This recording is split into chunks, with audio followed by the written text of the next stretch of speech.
I will be starting in just a minute or so, and once the attendees are all attending.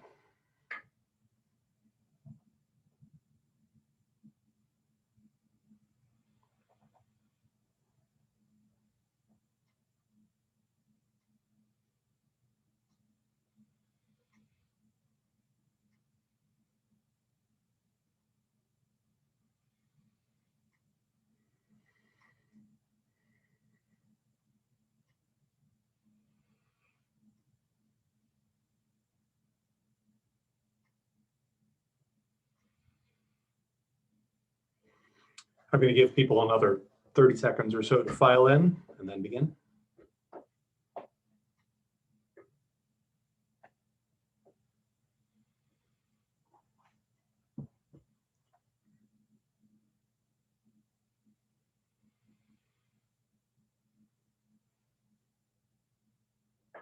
Okay, greetings. My name is Daniel Jacobson. I'm a professor of philosophy at CU Boulder and the director of the Benson Center for the Study of Western Civilization here. Our mission at the Benson Center is to advance the study of Western civilization and to promote intellectual and political diversity. Welcome to the first event of our speaker series, one of our speaker series this year, called The Cancelled. This speaker series is on the social coercion of speech. Social coercion of speech has recently become even more significant, arguably, than legal prohibitions on speech, at least in this country. These days, you disagree with political orthodoxy on pain of punishment. Various kinds of punishment, social stigma, personal attack, harassment. Often this is done as much as an example to others, chilling their speech, as to punish the speaker. At the same time, we've seen a narrowing of permissible opinion, a more rigid orthodoxy about what sorts of ideas and opinions can be expressed without fear of punishment on campus and in the media. That's what this series is about. At the bottom of your screen, you'll see that there's a Q&A function if you scroll down to the bottom. At any point during the talk, you can enter a question. We'll have a Q&A session after the talk is over. So I invite you to ask your questions that way. I want to preview a couple of one of our coming attractions next Thursday at the same time, November 19th, 6 p.m. Mountain Time. Barry Weiss, formerly of the New York Times, who wrote an eloquent and chilling letter of resignation from her position at the New York Times due to this sort of social coercion of speech, social punishment of speech, is going to be giving her talk entitled America's Cultural Revolution. I'd like to tonight start by introducing Shiloh Brooks, the Associate Faculty Director of the Benson Center, and he'll take it from there. Shiloh. Thanks, Dan. And thanks everybody for coming tonight. And just to reiterate what Dan said, you can submit a question anytime you want via the Q&A function at the bottom of your screen. It's a real honor to introduce Joshua Katz to the Benson Center audience tonight and to occupy a virtual stage with him. Professor Katz is Constant Professor in the Humanities and Professor of Classics at Princeton University, and he's taught there since 1998. And he holds degrees from all the places you'd want your kids to go, Yale, Oxford, and Harvard, and his scholarly interests lie in the languages, literatures, and cultures of the ancient world. He describes himself as a classicist by profession, a comparative philologist at heart, and an ordinary library rat in disposition. Professor Katz's uncontroversial intellectual pursuits and his warm and fair-minded demeanor make the attempt to cancel him last summer at Princeton all the more surprising. His talk tonight is entitled Cancellation and its Discontents. It's the Benson Center's great pleasure to provide Professor Katz with an occasion to reflect on his experience and to discuss potential threats to the truth-seeking mission of higher education. Joshua, the time is yours. Thank you very much, Daniel and Shiloh, for the invitation to speak this evening and for the warm introduction. I regret that we must be on Zoom, but will do my best to hold everyone's attention. I'd like to start, perhaps curiously, by telling you a bit about one of my favorite courses, one that I am teaching this very semester. It's a freshman seminar on the history and practice of wordplay. Freshman seminars at Princeton are a wonderful institution. Each offers a small group of first-year undergraduates the opportunity to ease into college life by studying something serious but offbeat in a low-pressure, nurturing environment.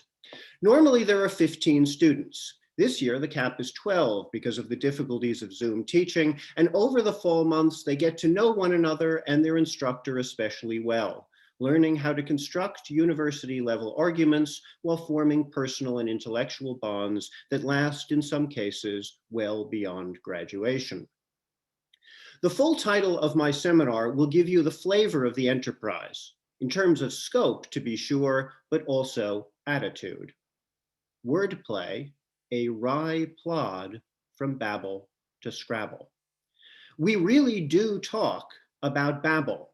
There is much to say about the role of wordplay in the familiar story of the tower and the confounding of tongues in Genesis 11, both in the Hebrew original and beyond. We really do talk about Scrabble. For example, the origins of the game, strategy, competing dictionaries, and controversies over newly disallowed words. And along the way, we consider the formal features, aesthetic pleasures, and societal roles of language games from as wide a geographical and temporal perspective as possible. As for the other part of the subtitle, a wry plod, mine is perhaps the only class in the country in which students read both James Joyce and Dr. Seuss.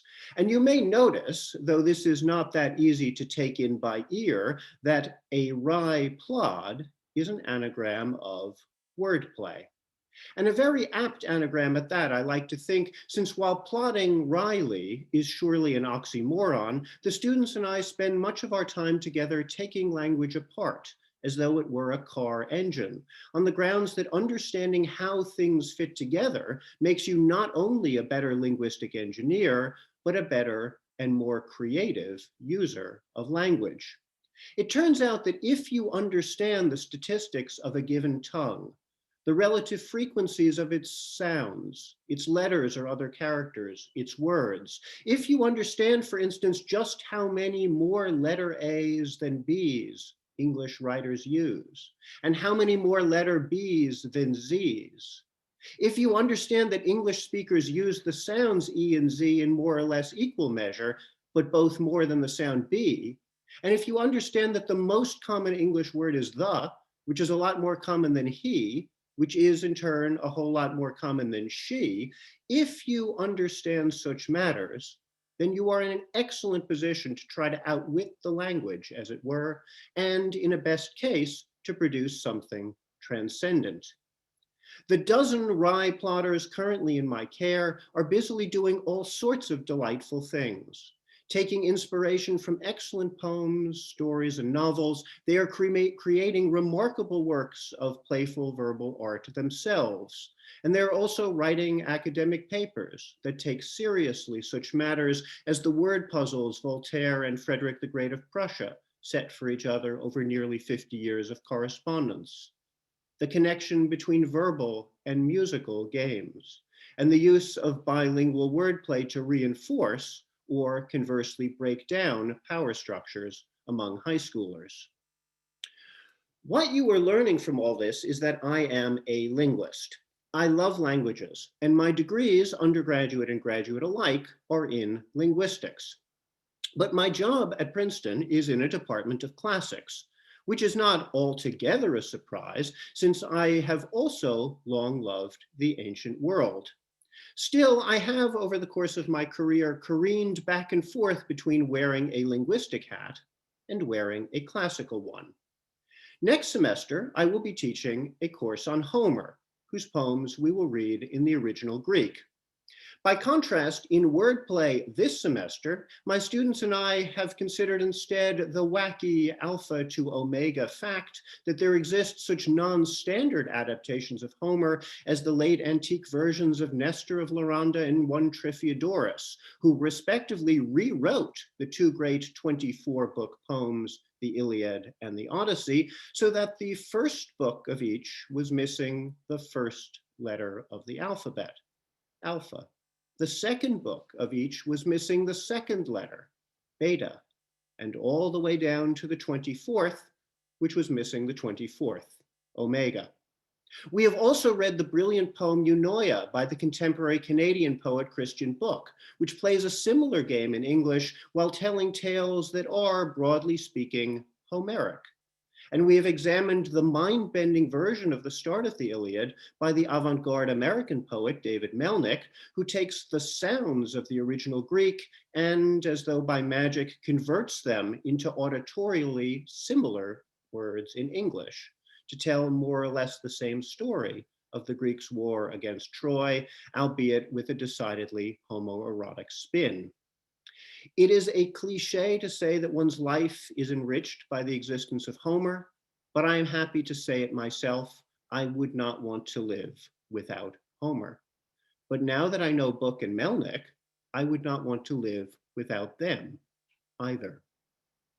The wordplay class, which I am offering for the 5th time, has received more than local attention. Time magazine in 2015 listed it among the 11 bizarre college courses we actually want to take, and the Daily Beast in 2011 called it one of the 18 hottest college courses in the country. But while I hope all of you find what I've been telling you intriguing, you are no doubt wondering what my class has to do with cancellation. You presumably believe that I have been canceled. You may have read about the controversy from one or another perspective, and I expect you want to hear, indeed you fully deserve to hear, what I think about all this. So why have I been talking about Babel and Scrabble, about Homer and Joyce? There are 3 reasons. The first is very broad. I want you to have a sense from me directly of who I am and who I have been over the course of my career. This is important because many things that have been and are being said about me are, well, I'm not going to say that they are dishonest and outrageous. Well, I mean, of course I'm going to say they're dishonest and outrageous, but the point is that they bear no resemblance to what was said about me until a few months ago. I have taught at Princeton for nearly 23 years. I have won the top teaching prizes from the university. I have received numerous national and international accolades for my scholarship, and my administrative competence has led me to being elected and appointed to a wide range of local, national, and international scholarly committees. I am a great believer in the power of the humanities to enlighten, comfort, and entertain. I believe that there are core works of literature and art that everyone in our society ought to know. I also believe that it is important to have a strong acquaintance with the literature, arts, and ideas that lie outside this core and outside one's own society. And I have spent my career teaching and writing on subjects both traditional and untraditional, from Egyptian hieroglyphs to religious texts of ancient India, to classical Latin poetry, to medieval Irish law, to the Native American languages of Southern California, to 21st century experimental literature in English. I am, in other words, someone who takes a lowercase c Catholic and lowercase l liberal worldview. I am a private person who has never sought the spotlight. I am not a natural political animal. I am happiest in the stacks of a good library. So that's the first reason I started today by talking about wordplay. I want you to know me. There are 2 others besides. That course, as I have said, attracted attention outside the confines of bucolic Princeton, New Jersey. Modest but real attention of a good kind, and of a kind that an academic, even a shy library rat like myself, might hope to receive. But the national and international attention that has come my way recently is of an entirely different kind and on an entirely different scale.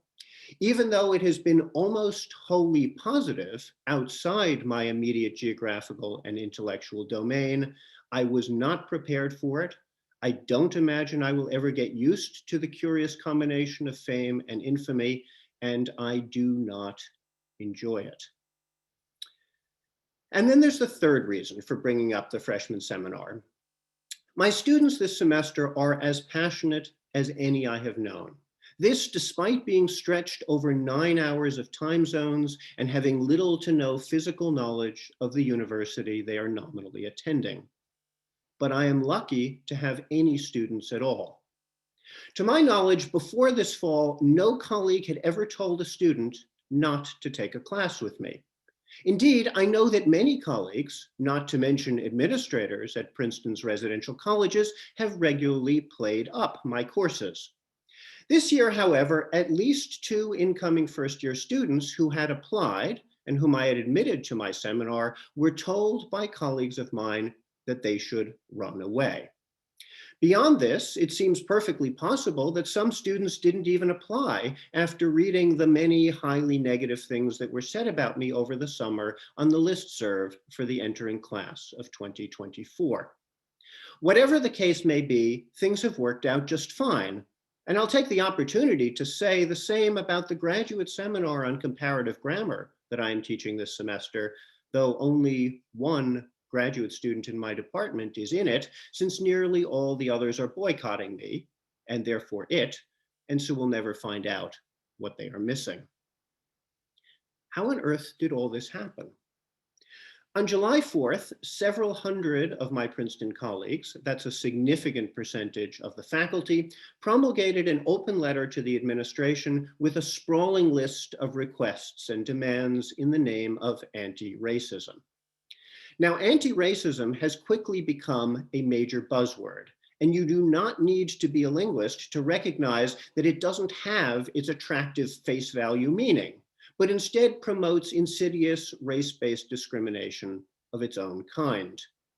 It is linguistically and societally perverse that racists, anti-racists, and anti-anti-racists are these days all by definition racists, and that many deem it impermissible to claim that one is not racist, which makes it pretty well impossible for people to use language to defend themselves against cooked up charges of racism.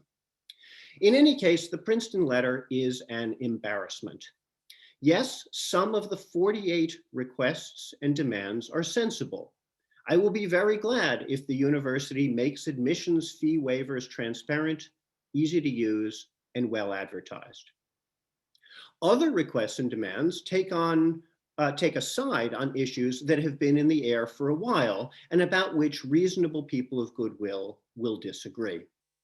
Here, an example would be eliminating standardized tests as a requirement for undergraduate and graduate admission, an idea for which most people with whom I have discussed the matter over the years can see arguments on both sides. But many further demands are flat out unreasonable. One that particularly irks me is of only local interest, but it shows just how blithely professors will run over a colleague who stands in their way. We demand, write the members of the professorial mob, and I quote, "We demand that a director from an underrepresented group be appointed to a certain position," I will avoid saying which one, continuing the quotation, "when the current director's term expires on June 30th, 2021. What is essential to understand here is that when at least the primary instigators of the faculty letter wrote these words, they were well aware that they were launching an ad hominem attack on the distinguished and wholly blameless colleague who had already been appointed to the position in question. Well, that's a matter of Princeton internal politics. Other demands are more obviously consequential to a great many people. Take, for example, the ones scattered throughout that are flat out illegal precisely because they are racist. My colleagues would give various financial rewards specifically to faculty of color, a term they don't define, ignoring the basic fact that this would be a violation of Title VI of the Civil Rights Act of 1964. And still further demands, while not illegal, are widely considered immoral. The best example in this category is the creation of a new faculty committee to investigate research that the committee itself regards as racist, and then to discipline those responsible. How could anyone sign such a document? This was and remains baffling to me. It was also apparently baffling to Connor Friedersdorf, a reporter for The Atlantic, who tried to get the signatories to explain to him what they were thinking, with little success, since only a few were actually willing to stand up and defend themselves. In this environment, someone had to stand up and dissent. I could not tell you why I stood up and did so. I had no history of making waves of this kind. Indeed, to be truthful, there are many times in the past when I know I ought to have spoken out against one or another outrage, but did not, largely because it was convenient to ignore what was going on, since it did not immediately affect my comfortable day-to-day existence. That was cowardice. For whatever reason, though, in July, I'd had enough, and I put away that cowardice. And here I am, and here we are. My so-called Declaration of Independence was published in Quillette 4 days after the open letter. It was signed by no one but myself, and I take full responsibility for it. I believed then, and I believe still now, that my tone was largely measured. I did not write a hit piece. I tried to say positive things about some of the demands and tried to keep my rhetoric short and to the point and not belabor objections. I also went out of my way to express goodwill to the signatories, ending by writing, quote, "If you signed the letter independently and thoughtfully, good for you." Well, many members of the Princeton community, if community it still is, read my words with no goodwill at all, and indeed in as uncharitable a way as possible, turning immediately to my vilification. Quite a number of these people had been my friends, or rather my friends with scare quotes, because what sorts of friends sign their emails to you XOXO one day, and then the next day, without saying so much as one word to you directly, loudly call in public for your head, or scheme against you on social media, or almost worst of all, pretend you don't exist? This is not a rhetorical question. Actual friends who grew up in such countries as China, Poland, and Romania have had no difficulty explaining to me the parallels to what are now called their lived experiences. They are depressed that the country to which they fled, the United States, is quickly abandoning the title, the land of the free. In any case, within days of my declaration in Quillette, the president of Princeton issued a personal denunciation. Some of my colleagues, both in the Department of Classics and outside, were quoted and themselves published disgusting and plainly false things about me in the local student newspaper, which flaunted and has continued to flaunt its partisanship. 4 colleagues in Classics, flashing their official titles, published a scurrilous statement against me on the departmental homepage, making the outrageous claim that I had, quote, deliberately placed colleagues, students, and alums at serious risk. A good number of former students, many of whom owe some of their success to my teaching, advising, and letters of recommendation, made clear that I was an awful human being, with some vocally suggesting that I should lose my job, and the Princeton administration announced ominously that it would, quote, be looking into the matter further. In this firestorm, there was some attention to the matter of the committee to investigate racist research. Some people, both at Princeton and elsewhere, went on record to explain why what I will call a star chamber was in fact a good thing. I guess I have to commend them for their candor, though it frightens the hell out of me. Still, nearly all the anti-Katz denunciation was not about my reactions to the more dangerous demands, but rather about a few words I'd written in one paragraph about a defunct student group at Princeton, the Black Justice League, or BJL, which I described as having been, quote, a small local terrorist organization. Linguists can be as guilty of imprecision in language as everyone else. And there is no doubt but that my language about the BJL was blunt. Or maybe it was sharp.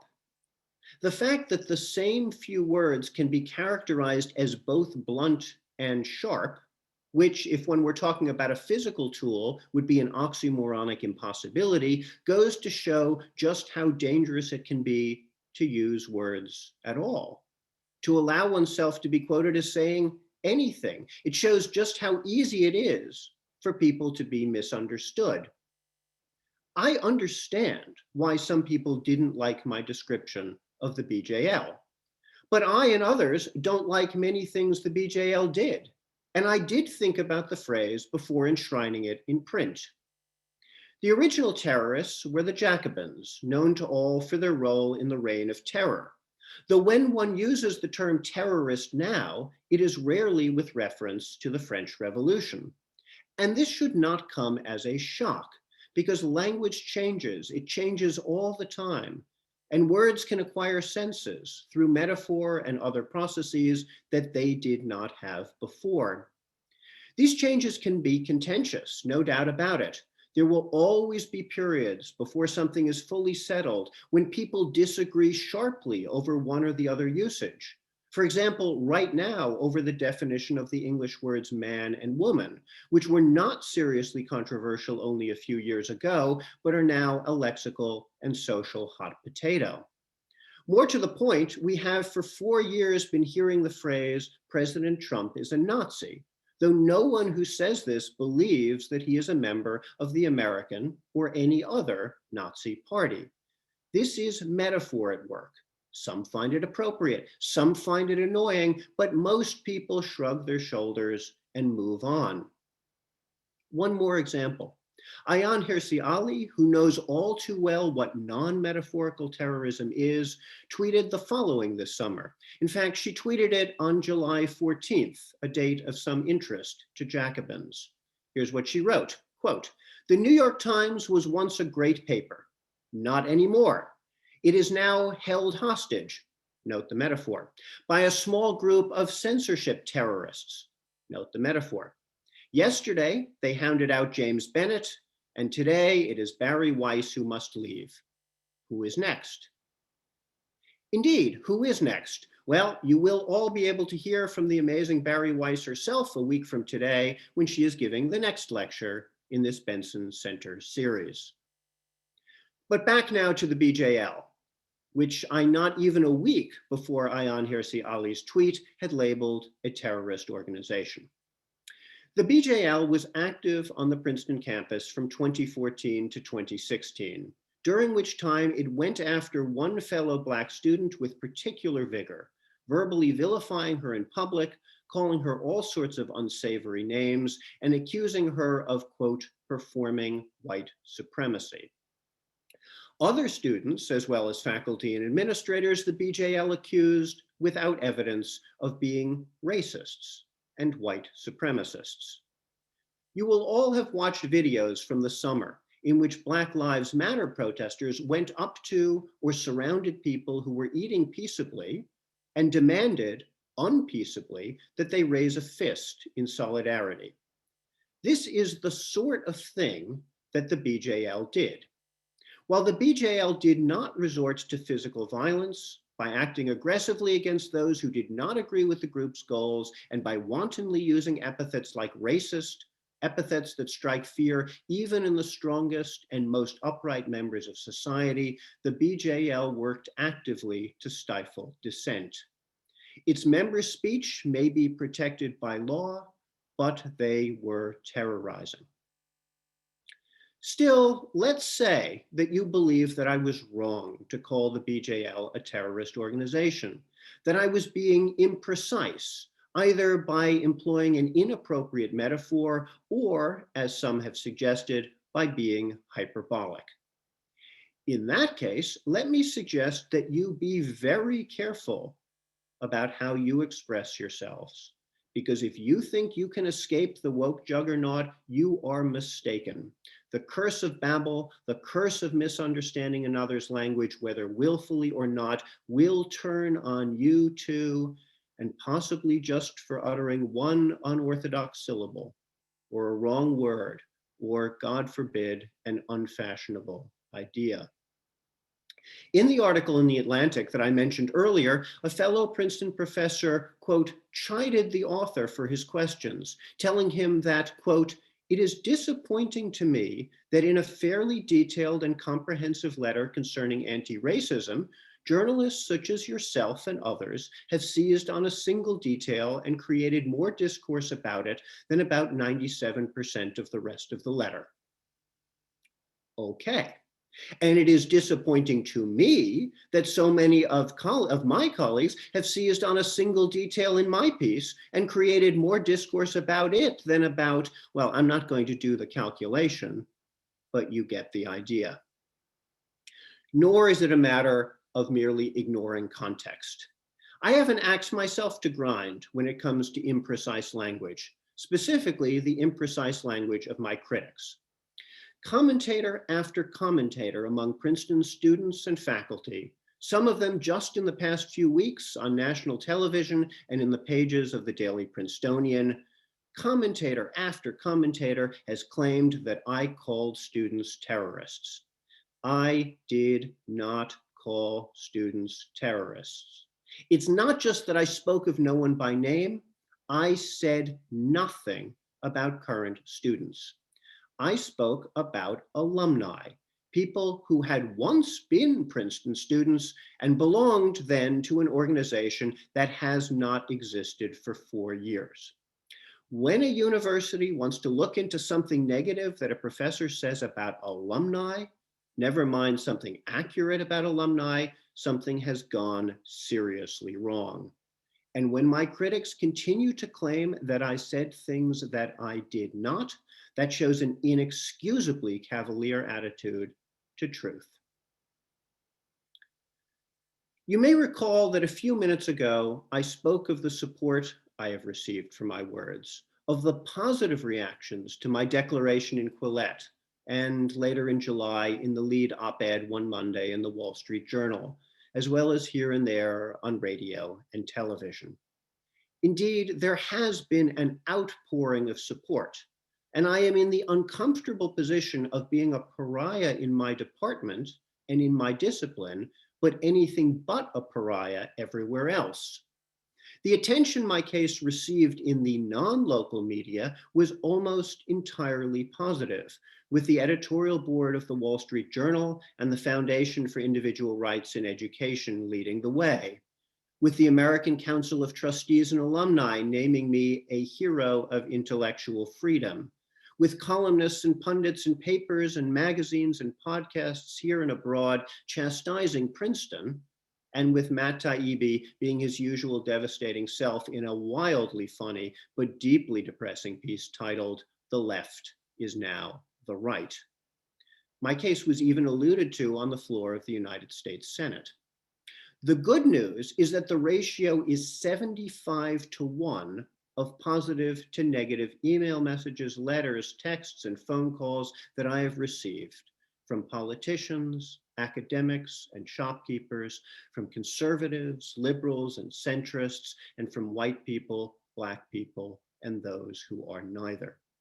I have been sustained by these communications and by the very strong support I have received from students, colleagues, and true friends in Princeton outside my department, largely outside the humanities, I regret to say, and it is unfortunately the case that some colleagues, especially in the humanities, have tempered their support by stating that they would never allow themselves to come forward in my defense for fear that what has happened to me might happen then to them.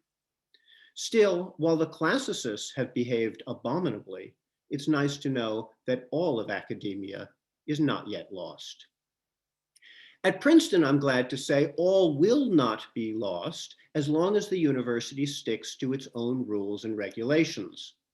Not too long after announcing that it would be looking into the matter, the university acknowledged that my speech is protected and that I am not being investigated.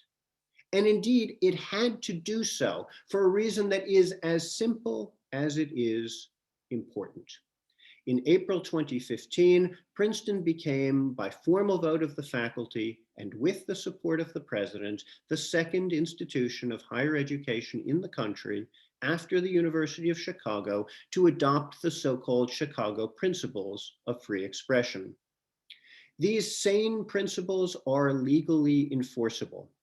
They protect my speech, they protect the speech of colleagues and current students who would cancel me, they protect the speech of Princeton's president. Outside marginal, though very important exceptions, such as child pornography and incitement to violence, free speech is a bedrock principle. It is an American principle, not a partisan matter, and if we cannot agree even on this, then we truly are lost as a nation. Now, I have barely used the word canceled in this talk because I don't like it. For one thing, it sounds so final. And it's ironic that some of the biggest supporters of redemptive policies when it comes to presently and formerly incarcerated people, policies I generally support, by the way, are also some of the loudest voices in favor of destroying the lives of those who say things they don't like. But beyond this, while some people have certainly mistreated me, and while it is clear that my life will never be the same again, I have not been canceled in any final sense. I am a professor at a prestigious university. I have a loving and supportive family, and I refuse to allow myself to be silenced for non-existent crimes. Indeed, the idea of being canceled by other Princeton professors is just silly. My colleagues and I live a life of what is to most people, frankly, unimaginable privilege. We should be using that privilege to build, not destroy. Much of the illiberalism that is sweeping the nation comes from academia. We all live on campus now, in the excellent words of Andrew Sullivan, who left New York Magazine in that same crazy period in July when Barry Weiss quit the New York Times and Princeton quit me. The way to combat illiberalism is to be blunt and sharp at the same time. Stand tall, do not give an inch, do not apologize for something for which you should not apologize. I do have one regret. If I had realized that all attention would be focused on my phrase terrorist organization, I would not have used it. But that is not an admission of error. And let's face it, if I had not used it, my critics would have had to seize on something else to express their discontent. Ah, discontent. The end of a talk of this kind is perhaps not the ideal moment in which suddenly to bring in Sigmund Freud. But my title, Cancellation and its Discontents, is not just an idle play on the familiar title of the English translation of Freud's work of 90 years ago, Civilization and its Discontents. In that treatise, Freud talks about the irreconcilable tension between individual and society, arguing that humans will always be disconnected because the laws that a civilization or culture imposes stop us from doing everything we might wish to do. Whatever one thinks of the word cancel, the phrase cancel culture hardly deserves to be considered culture. It is mob law, and a civilization based on the misrule of a mob cannot hold. Is it surprising that everybody these days is discontent? Freud would call the feeling inevitable, regardless of circumstances, but some forms of discontent are in fact avoidable. Canceling people is one of these avoidable forms. We must stop this. As a country, as a society, as a civilization, as a culture, even in discontent, we can and we must do better. Thank you very much. Thank you, Joshua. Thanks for bringing your intellectual insights to that, and also thank you for your courage. I don't say that lightly. Feel free, everybody, to pose questions. We've got a good period of time for them, and what I'll do is read them off to Joshua, as many as we can get to, and he'll answer them as best he can. So the first one is a question about the state of the academy. Lauren asks, has there been a permanent decline in probity in the academy, especially at the most elite levels? And if so, if there has been some decline in probity, what's the relationship between, he calls it the rise of postmodernism or historicist attacks on reason, and that decline? What's the cause of the potential reduction of probity? Well, the word probity is awfully strong, and it's a little hard, I would think, to get my head around that. I mean, is the question here probity as what's normally called truth?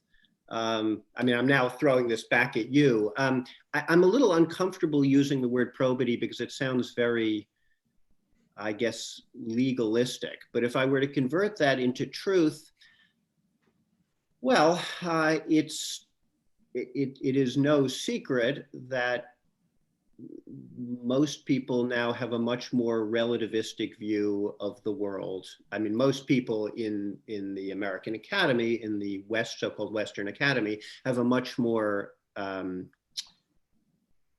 relaxed attitude to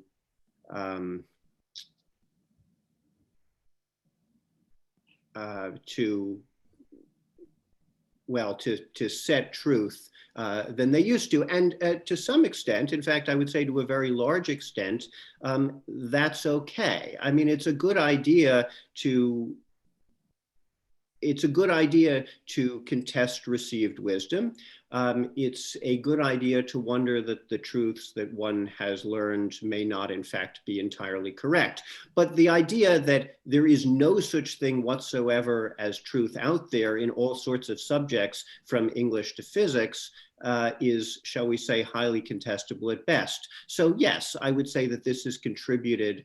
I would say that, well, roughly speaking, postmodernism has contributed to the decline in the idea of truth, or call it probity, in the academy. But I'm not going to go as far along that line as some people will. I'm not against the idea of questioning the truth, and I'm not against the idea that there are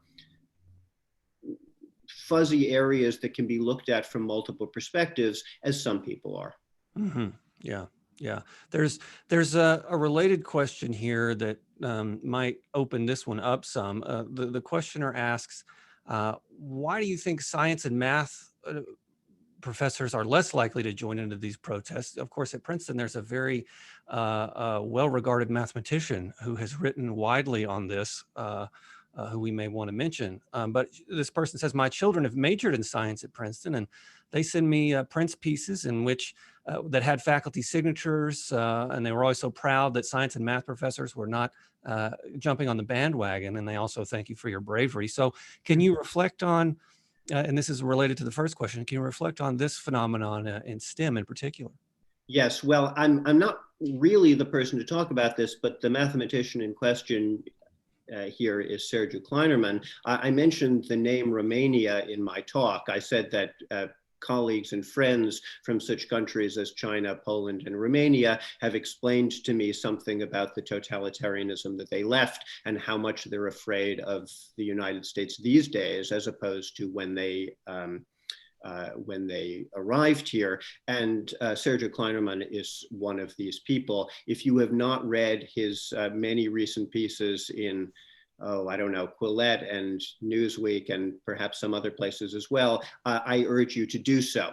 Okay, so the problem with my answering this question is that I don't know exactly what is going on, and I don't really see how I could know exactly what is going on in the departments of mathematics and the sciences and also engineering at Princeton. It is true that I think it is, well, it is certainly true that very few mathematicians signed the so-called faculty letter, and not a whole lot of physicists and engineers, but there were certainly some who did. And I would not be sanguine about the idea that these disciplines are going to escape what the humanities and some of the social sciences are currently going through. So I think it would be a mistake for me to say more than this, except to be on guard. I do not expect things to get better in those subjects. Yeah. Here's a kind of change of topic. If you could write your letter again, instead of terrorist organization, would you use a different word or phrase, and what would that be? That's a good question. Well, I suppose if I were writing it again, I would leave off the whole paragraph. But the reason I would leave off the whole paragraph is not that I'm ashamed of the content of that paragraph, but rather that there were all sorts of paragraphs I could have written. There are, after all, 48 demands, of which, well, I'm not going to come up with a number now, but let's say 35 or 40 of which I object to somewhat or a lot or very seriously. So when I was writing the piece, I put together some of the ones that I thought were particularly important, and then some of the ones like this one that just happened to interest me at that moment. So quite honestly, I would probably leave it off and replace it with something else, though again, not because I don't stand by what I said. I do stand by it. If I were including it, what would I say instead?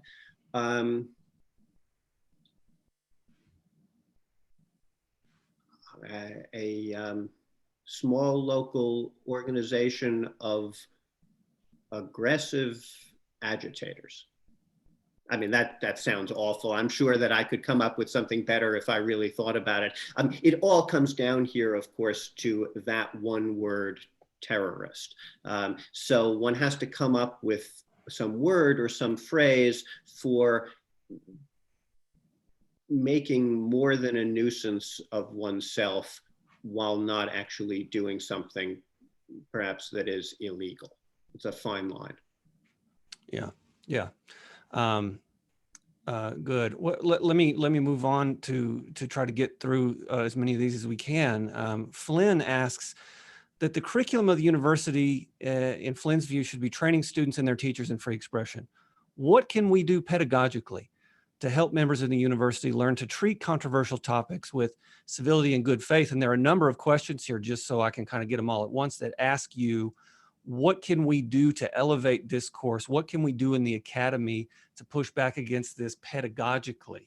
Right. Well, first of all, I'm not sure that I agree with Flynn here that it is the job of the university to teach people, how did he phrase it, to engage in free speech. That is to say, I consider the academy to be a place, though there are many other places as well, where people should feel free to engage in free speech. But the idea that it is our job to teach people to do that seems to me wrong. What we should do is model the example of that. How do we do this? Well, I actually have never had a problem with this before, and I have taught a number of classes in which I have specifically asked students at the end of the semester to debate one another on controversial topics. These are classes in which some of the students are very liberal and vocal and very conservative and vocal, and by the time we get to the end of the semester, they trust me and they trust one another that it's okay to do that in this setting. I can say again that I've done this many times and I've had no problems. But if I were teaching such a course this year, would I do that? No, I would not. So, I mean, it's not, I mean, I've just said one should not be afraid, but I would actually be afraid in this particular environment to push that sort of thing very hard. So unfortunately, up to a year ago, I would have said, look, this is actually very easy. You set a model from the start of the semester. You show yourself to be a reasonable person. You show yourself to be somebody who respects and makes fun of everybody equally. You don't take sides in the class. You don't show your own cards. When the crazies on one side say crazy things, you work against them. When the crazies on the other side say crazy things, you say things against them, and you provide an environment in which people feel comfortable talking. But I'm not sure anymore that it's possible to do this. Wait and see until I next have to do it, and I'll let you know. I mean, this is a much more negative answer than I would like to give, but it's a negative answer born of what I would have called prior success. But now I'm so infamous, I don't think I could get away with it. I'm not sure other people could get away with it either. Yeah, I'm curious on this score, what advice you would give to younger academics. You know, there are folks out there, friends of mine and yours, who say, don't give an inch, no matter who you are. On the other hand, other people say to academics who would oppose this, who may be pre-tenure, just keep your head down. And Right. so you've counseled bravery, but I'm wondering, how would you, to the teachers who are tuning in, how would you advise them to proceed? Yes, so I have maybe three sets of answers there. The one is to people, especially tenured people at institutions that have the University of Chicago principles. The second is to tenured faculty at places that do not have the University of Chicago principles. And the third is to junior faculty, whether or not they're at places with the Chicago principles. So the best case scenario for this is you're tenured at an institution with the University of Chicago principles. If that is the case, then you should stand tall and go for it. These principles at, well, I mean, I suppose different universities could enshrine them differently, but at least at Princeton, they're enshrined in the Book of Rules and Regulations, which means they are legally enforceable. It's possible, I mean, now one would have to check every single university's manuals. It's possible that some universities and colleges have adopted these principles, but they're less enforceable. I don't know. But on the assumption that they are legally enforceable and you have tenure, in my view, you have nothing to lose. You and other members of the faculty who are concerned should go for it and push against the crazies. If you're at a university without the Chicago principles and you have tenure, then you should be pushing the administration very hard and your colleagues very hard to take on the Chicago principles. If you read the Chicago Principles of Free Expression, they are what just a few years ago would have been, in my view, completely uncontroversial. They're not very interesting. I mean, they're very interesting and they're very interesting to me right now, but they simply say that barring extreme cases like incitement to violence and well, things like that, you can say what you want. It doesn't, of course, mean that I believe that everybody should go around wantonly saying whatever it is they want and not thinking about the consequences, right? Of course you should. And of course, if you say something really stupid, then it's understandable that people will object to it. But you should not be able to be fired for this. You should not be able to be punished for this. Then there are junior faculty. You have to pick your battles. There are junior faculty who are very brave and are willing to stand up. And if you're a junior faculty member at an institution with the University of Chicago principles, then actually you should be able to stand up. Though, would I have done so 20 years ago? I can't honestly say that I would have, so I'm hardly now going to tell you that you should. But if you're a junior faculty member at another institution, your job is to get tenure. I would say do your best not to say and do things that wildly violate your principles, but keep your head down. Yeah. Thank you for that. I think that's probably helpful for a lot of people. Somebody here has an interesting question about how this has changed you. This is Mike, and Mike sort of assumes, like many academics, that you must have been certainly a liberal or a Democrat. That's what he says here before this happens. And he says he apologizes if he's wrong about that, but he's curious, how has this experience changed things for you, if at all, on that score? Right. Well, so I would, first of all, I would separate liberal and Democrat here. So I am a registered Democrat. I have always been a registered Democrat. I am still a registered Democrat. I have, so when I was young, I thought of myself as liberal. When I got to be somewhat older, I thought of myself as what is now quaintly called an old-fashioned liberal. That is to say, I don't know, what used to be a liberal and now is no more. And these days, quite honestly, I don't know what I am politically, but in my heart, I am in fact a liberal. I mean, I used in my talk the phrase lowercase c Catholic and lowercase l liberal. I really do believe in knowing as much about as much and taking in as much about as much as possible. I'm interested in, well, we're at the Benson Center. I'm interested in Western civilization, but I'm interested in things other than the West, and I'm interested in things other than civilization. I'm interested in high literature and low literature. I'm interested in major languages and minor languages. I'm interested in all sorts of subjects, and that's what I would call liberal. Then there's political liberalism. And here I think I'm going to punt on the question, because until very recently, I didn't really have to think about this. I mean, I would say that I was liberal because it didn't really occur to me that having a lowercase liberal worldview was no longer compatible with the current political ideology of liberalism, which, as far as I can tell, effectively doesn't exist anymore and has been replaced by progressivism. And I am not in the current, I mean, I would have said years ago, of course I'm interested in progress, but the one thing I can say, certainly from a political point of view, and everybody can tell this from everything that I'm saying, is that I'm not a progressive. So where does this put me on the political spectrum? God only knows. Has this summer made things harder for me to understand than before? Yes, of course. Sure. Yeah.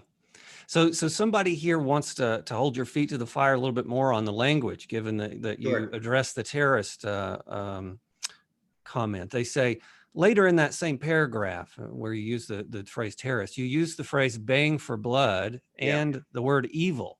And they say, isn't this inaccurate and hyperbolic language? And how do you address that language? Right. So let me, I'm not sure which one to go with first. Let me start with evil. You know how I said in this talk that I am regularly being misquoted? There's been at least one opinion piece in the Daily Princetonian in which it was said that I called students evil. It's not just that they weren't students, but I did not call them evil. I used the word evil, but what I said was that the event was one of the most evil things I've ever seen. That's a very different thing from saying that someone is evil, which I did not say. That's, to me, a rather important point. Why did I say that this was one of the most evil things that I have ever, I didn't say seen, actually I said witnessed. I said that because it's true. The word witness means that I saw it live. That's a different matter. Some people have said, well, you've seen all kinds of photographs or clips on TV or all kinds of things that are more evil than this. That is true. But from the point of view of watching something live, actually witnessing it, this was about as bad as it gets. So I don't consider that hyperbolic at all. As for baying for blood, I consider this to be a completely standard metaphor. It is used and has been used by many people for many occasions all the time. A few people have criticized me for it, but I honestly don't see why. I mean, if you don't like that metaphor, well, that's okay, but it was hardly a peculiar use of it. Thank you. Yeah. So somebody here wants to ask you in a certain sense about whether you're engaging in a certain kind of hypocrisy. They say they support your right to speak your mind, but the right to speak your mind doesn't include the right not to be challenged. And so they say that you challenged the BJL for their speech. And so it seems now that you're trying to apply double standard, engaging in verbal criticism, but taking umbrage at the criticism your colleagues and others direct at you. And so they ask whether you see that as a accurate picture of the phenomenon. No, I don't see that as an accurate picture at all. If I were not asked to give talks like this, I wouldn't be giving any talks like this. And I've turned down many possibilities of appearing, say, on television, because I don't especially like talking about this sort of thing. If I could make all of this go away, I would do so. I have never said that anything that anybody has said or written about this should not be allowed. If I were going to push things, I would say that it is highly unwise to use an official organ like a departmental web page to say things about a colleague in an official capacity. That to me is a very, very special case, although even that one, I have not pursued. But the rest of it, no. I mean, of course I'm saying that that I don't like it, but I've never, my words against my critics have been nothing compared to my critics' words against me. So no, I'm afraid I reject that. Another question about words. This comes from Alvaro. He says he wonders whether you could speak a little bit as a linguist about what it seems like in our culture is a loss of shared vocabularies to express views and therefore debate on controversial topics. It seems to him, this doesn't merely result from disagreements in content, but there's simply a misunderstanding or disagreement about the meaning of language. And he wonders if you could reflect on this a bit. Yes, I agree entirely with that. And it's a tremendous problem. If you take a really good dictionary, or even a mediocre dictionary, and you look up pretty much any normal word, especially abstract nouns, but even fairly ordinary nouns and verbs, you will find multiple definitions. Definition 1, definition 1A, definition 1B, definition 2, and so on and so forth. This is the way language is. But in good times, people manage to negotiate this sort of thing. People manage to say, oh, we're having a disagreement. Oh, well, that's because you are using this shade of meaning on this word, whereas I'm using this other shade of meaning. I don't see how people can always understand each other because of the inherent ambiguities in language. And there, of course, this comes back to the first question. Now I'm sounding even a little bit postmodern here, but I really do believe that. The problem at the moment is that there is no goodwill between people who seem to disagree. People who seem to disagree don't get to sit down anymore and actually figure out what the problem is in the definition of the words that is causing all the problem. Instead, they just shout at each other. So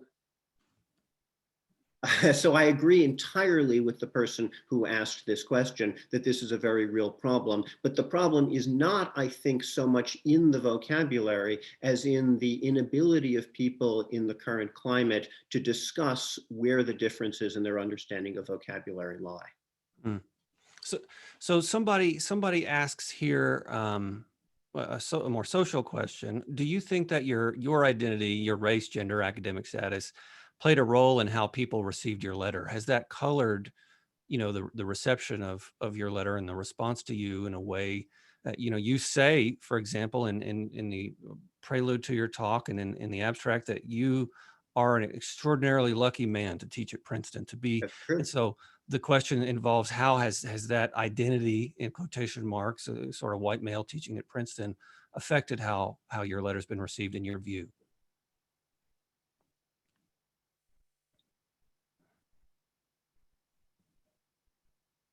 I am I am much more aware now than I used to be, and that's no doubt a good thing, that a good thing in some respects, that people will judge any characteristics that they know or believe an author has in dealing with that person's work.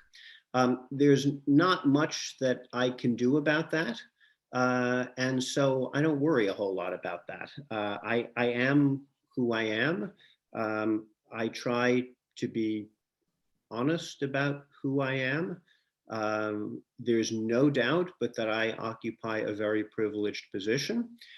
There's no doubt but that I got to the position that I have through all kinds of good fortune. I like to think that some of it was talent, but there's no doubt that there's a lot of good fortune behind that too. I've never denied that, and I certainly don't deny it now. If people want to read the fact that I am, let's say, male as a good thing or as a bad thing, well, let them do it. Sure. Okay. So Russell asks, if speech can be construed in unwarranted ways to ruin a career, often anonymously, will professors ever really feel free to openly express ideas? How do you level the playing field in the academy? And this is related in a certain sense to the curricular questions that were asked earlier, although it involves more of a kind of professional, there's a professional tone to it. Yeah, this is a very serious problem. At the moment, I have no answer to this. I will hope that the world changes enough that there will be an answer in a year or two or 3 or 5. I said something about this in the talk, but let me reiterate this. There are staggering numbers of people. Some of them are young students, so I sort of get that, but others are tenured faculty members with named chairs at major institutions who are unwilling to come out and say what they believe about my letter, about the faculty letter, about dozens of other things. They're too afraid to do it because they themselves will be, to use this word, canceled. That is an extremely bad state of affairs and is unfixable until people actually start not being afraid to do it. And in effect, the only way to make that happen is to have more and more people do it so that more and more people realize that more and more people are doing it, and therefore add to the pile. That's going to take a long time because we're not in a good place at all as far as that's concerned. So I wish I could be optimistic on this one. I like to think that a few years from now we'll have a general way of dealing with this, but we certainly don't at the moment. Yeah, a number of people are asking whether you feel hopeful about the future and whether you think that the age of discontent or of cancel culture will end. Will this come to a head, and will we look back in the rearview mirror and say, do you remember those crazy times we were out of our mind? What were we thinking? Oh, yes. Well, of course it will end. I hope I'm still alive, but of course they'll end. All of these things have cycles. You know, they have 10-year cycles or they have 20-year cycles. You know, anybody who has studied history generally or campus culture more specifically knows that there are years and decades in which the following things are ascendant and then they drop and then they go back up, and it depends generation to generation. So yes, this too will end, but I think it's going to take quite some time. I mean, I'm going to say it's going to take 20 years because 20 years is sort of a standard amount of time for things like this to go from down to up and from up to down. But I'm sure a political scientist could give a much better number on that. I don't know about that. Let me ask you this. You've talked about, this is me asking this question. You've talked about, or you've brought to bear your scholarship on the events that have happened to you. You know, you did this in the beginning of your talk, and you've talked about the way language shapes our discourse and these sorts of things. I'm curious whether the things that have happened to you will change your scholarship. In other words, the courses that you teach, the research that you do, you are in some ways a different person, not wholly different, but you've lived a bit more. And I'm curious about your future research and teaching. Will it be colored at all by these events in any way? Yes. So there are two ways to answer that. The one is what I myself want to do, and the other is what other people will allow me to do. So let me start with the latter. I used to be invited to give talks left, right, and center. Now, we're in the middle of a pandemic, so people are not being invited in quite the same way that they used to be, but I anticipate that the number of classics and linguistics talks that I am going to give in the years ahead is going to plummet sharply, just because I believe that those are constituencies who are no longer going to invite me. As far as teaching is concerned, well, I guess we're just going to have to see what the university feels I can and should be teaching. Teaching is at Princeton, or at least in the classics department, is not largely up to me or to any individual member of the faculty. Of course, we get some say in it, but a lot has to do with the needs of the department and so on, which I think is perfectly fair. What the department is going to do with me, we're just going to have to see. So that's the one side. Then there's perhaps the more interesting side, which is, what do I think myself? I fully intend to continue to teach and do research on the many things that I am interested in. I have always been an additive person, so I used to be interested in one thing and then I became interested in another, and it didn't mean that I dropped the first, I just added on, and then I became interested in something else and I didn't drop the other two, but I added on and so forth. So I intend to continue to add on, but adding on clearly means, and I know this, I feel this already now, means adding on studies of 20th and 21st century academia and earlier, studies of social policy, studies of all sorts of things that are really not in my wheelhouse, or at least some of them are not at all in my wheelhouse, but I expect that they're going to occupy me more. Political questions, philosophical questions. I can already feel it, and there will be more of that. That was going to be my last question, but there's one more that I can't resist asking, and you should feel free not to answer it. But Marcy asks, and this will probably have to be our last one, do you have any comment about the Department of Education investigating Princeton after its president confessed to Princeton's being a systemically racist institution? This is, of course, in the news, and I suspect everybody who's here has heard of this, and folks want to get your perspective from the inside on it.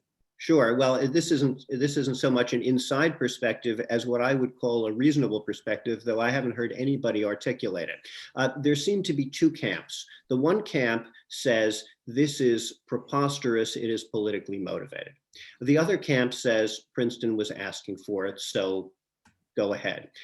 In my view, both of these are true. It is obviously politically motivated, and in my view, Princeton was in fact asking for it.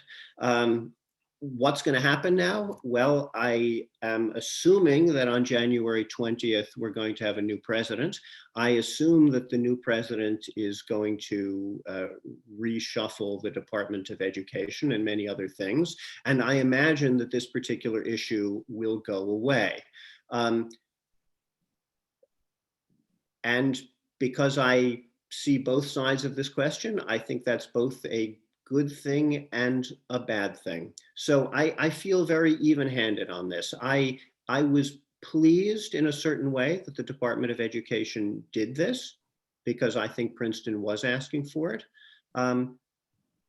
But you would have to be kidding yourself not to think that there was a great deal of political action in Washington behind that, some of which was motivated by, well, political rather than intellectual motivations.